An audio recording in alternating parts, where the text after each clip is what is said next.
The native people have been around for at least about 10,000 years.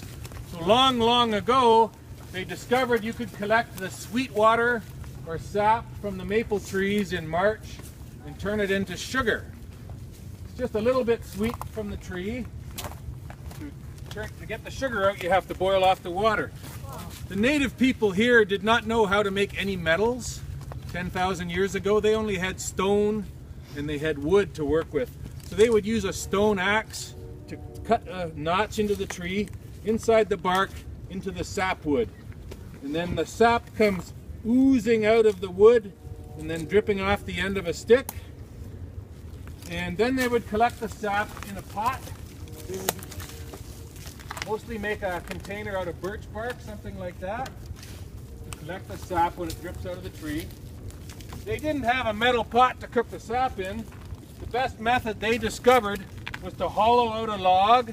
They would pour the sap into the hollow log and then heat up stones in a fire till the stones were red hot. And they would drop the red hot stones into the sap and do this over and over again, and eventually the sap would start to boil and the water would steam out, evaporate out.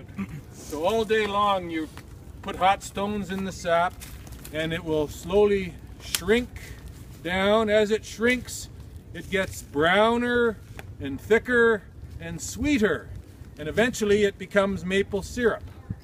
We call it maple syrup when it's 2/3 sugar and 1/3 water. That's what a syrup is. So if you boil off most of the water, eventually it turns into syrup, and then you can eat it. Now, long ago, they didn't have any way of keeping maple syrup for a long time because it'll spoil in warm weather. It goes bad. So they would cook the syrup longer.